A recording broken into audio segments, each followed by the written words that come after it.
damn tube until that teddy bear is over there where it's supposed to be.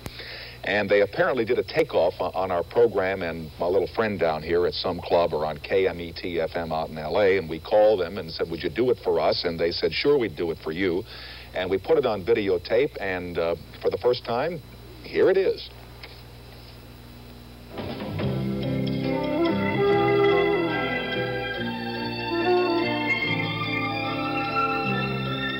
Good morning, everybody, and welcome to the Tomorrow program here from the heart of New York City.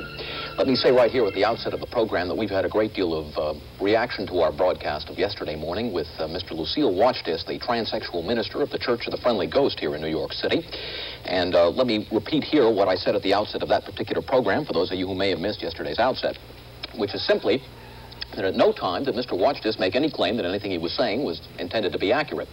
So for those of you who held up your household pets in the hope that the good Reverend could heal them and then called NBC and complained that the sound went dead, let me tell you right now, that was not a miracle. It only happened on the West Coast. Somebody at NBC in Burbank pushed the wrong button, and old Tom gets a face full of it once again. But that is in the nature of this business, and I, for one, am delighted to be a part of it.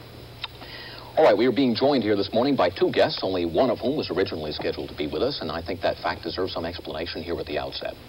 Mr. Carl Adler is a former Cuban refugee and a field operative for the Central Intelligence Agency. He was originally scheduled to be our guest the morning of September the 31st, but through some sources of his in Miami or wherever, he learned that he was scheduled to be assassinated by the Central Intelligence Agency during the week and asked if he could be squeezed in here tonight, and of course we agreed.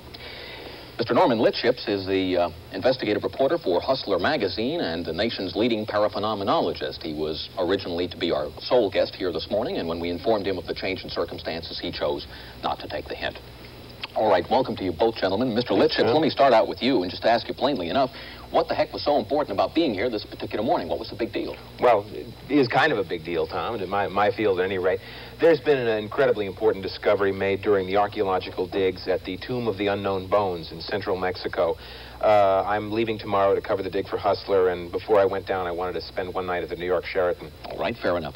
Mr. Adler, if I could turn to you for a moment, sir, because your story is truly incredible, if it is true, and we'll find out, I hope. According to what I've learned, you have information that you're scheduled to be killed within the week by the Central Intelligence Agency. Is that correct? That is right. That I got to ask you one question, sir. If this is so, how come you're here in front of 5, or if we're lucky, 6.2 million people instead of home or in hiding, or at least getting yourself a better disguise? Well, I have asked myself that same question, Tom, over and over and over and over, and I always come to the same answer. Yes, sir. I am a nationalized citizen of this country, and I work for CIA, so I know things, you know? Yes, sir. And I want to share them with the people of this country so they can wake up with their eyes open. Good. We can't argue with that goal. No. I think at 1 o'clock in the morning, a lot of us could use it. All right, Mr. Adler, what can you tell us that would wake us up with our eyes open? What do you know? I know the names of the key people involved in the political murders of Lee and... Oh, wait just a minute, Mr. Adler. If even one of those things is correct, you have just spilled the most spectacular bag of beans that's ever been seen on network television, I got to tell you. But I can't take it at face value. How do you have access to this kind of information? I mean, what was your job in the CIA? What did you do? Were you chief bottle washer or what? Well, no. From time to time, Tom, CIA will send its deadly poisons from the Home Office to our agents in the field through the mail. Now... No, wait a minute, Mr. Adler. I think we're all adults here, and I think I know enough about the CIA just from reading the news ticker to know that they're not taking their cobra venom and their shellfish toxin and their bat blood and sending them through the U.S. mail, sir. I mean, that's the old boobs game. No, it is not a hillbilly game, and I tell you why, Tom. Who is it that opens all the mail in the USA? CIA. So we're told. Who are we sending our poison to? CIA. Yes, sir. All we are doing is we eliminate the mailman. All right. In this whole big scheme of things, Mr. Adler, what was your job? What was your specific function? What did you do over there? I was the poison taster. All right, and what you saw on the bottles, the labels, Right. the names of the people who were going to get the poisons, and then the names of the people who were sending them out. Now the folks upstairs are going to kill you to try to shut you up. All right, fair enough. Now, Mr. Litchips, let me turn to you, if I may. You kind of dropped the bombshell at the beginning of the program yourself when you said there was an incredibly important discovery made down Mexico way. What the heck was it, sir? I hope you're not going to tell us that we can finally drink the water. I should live so long. I should. That's true. Go ahead, sir. No, Tom, are you familiar with the work of Dr. Whitney at the University of Phoenix? Yes, sir, I am. Oh. Are you familiar with the work of Professor Kozycki at the Tri-State New School? No, sir, I am not. Well, Kozycki says that the pyramids, Mexican pyramids as well as the Egyptian pyramids, pyramids were constructed so that visitors from outer space would always have a place to eat when they were on this planet. Now, up until now, no evidence of food has ever been found in or near a pyramid, Tom, and that is exactly what's so exciting about the Mexican dig. Archaeologists have discovered a secret entrance to the pyramid of Pumpacatapillar VI. And just within this entrance, Tom, if I may, is a fully equipped luncheonette. There's no other word for it, Tom. It is a true luncheonette. If you were standing there in person, there'd be no doubt in your mind they did not serve dinner. All right, Tony, can we get a shot of that without all the glare on it? Is it? No, okay, forget it. Mr. Litchips, let me ask you, the first question that would naturally occur to me, looking at this luncheonette from outer space, whatever you want to call it, were people sitting in there ordering from menus, or was it a cafeteria type of operation? Not known, Tom.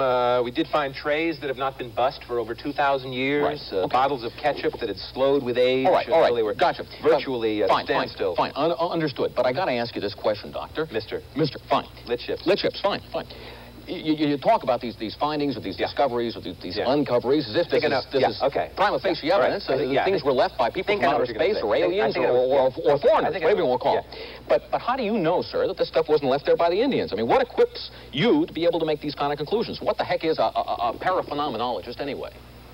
Okay, well, let's just drop the fancy labels, okay, Tom? Because basically I'm a journalist, you see. Over the years, I've written profiles of Dennis Weaver, sharks, and I've always been very skeptical, you know, and naturally when I'm confronted by this unbelievable evidence, I become very gullible, which is just another way of saying more open-minded. Sure. Okay, I mean, we all have our little prejudices. Yes, sir. Yes, sir. I don't like Negroes. But an open mind, Tom, is the one key to a paraphenomenological view of the universe and its mysteries. Yes, sir. So let me put it this way, then. A phenomenologist tries to prove what he believes in, but a paraphenomenologist... A paraphenomenologist takes 5 minutes to answer your question, you know, further ahead at the end than you were at the beginning. Understood. But when you say outer space... Tom, I have seen proof that these UFO sightings in this country have all been part of a plan by CIA to program the population for the invasion by the Martians. Oh boy! All right, this is kind of what I'm talking about. What gives what we do such a bad name, Tom? The way things have been going in this country with government agencies like the CIA... And the DIA and the NSA and the ITT and the IRS. Let's name them all. Exactly, Tom. Because of this, people want to see the smoking gun. They want to see memos. They want to hear tapes. They want to read my book, Restaurants of the Gods, and make up their own mind. And I think they have a right to do so, no matter what the CIA says about it. No argument there, But you want to see memos? I have Are the they memos. signed and dated memos, sir? They are signed and dated. I would very much enjoy They're seeing in my files. Very much. I show them to you Mr. next week. No, next week is bad for me. I show them to you soon. Anytime you say Mr. Radler, Mr. because it is my Fellas, I'm just going to have to put the lid on it here because we live under the tyranny of the clock, and we have to end it, you know. Maybe we can have you both back in a couple of months and do it again. I only got 6 days. Sir, I only got 6 seconds. Thank you both for being with us, and now for all the people who work the late shift here in the heart of New York City, thank you, and good night, everybody.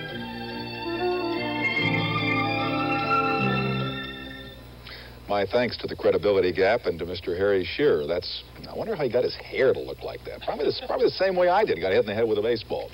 Anyway, that was fun, and we'll get on to sexual dysfunction after these announcements, so pucker up.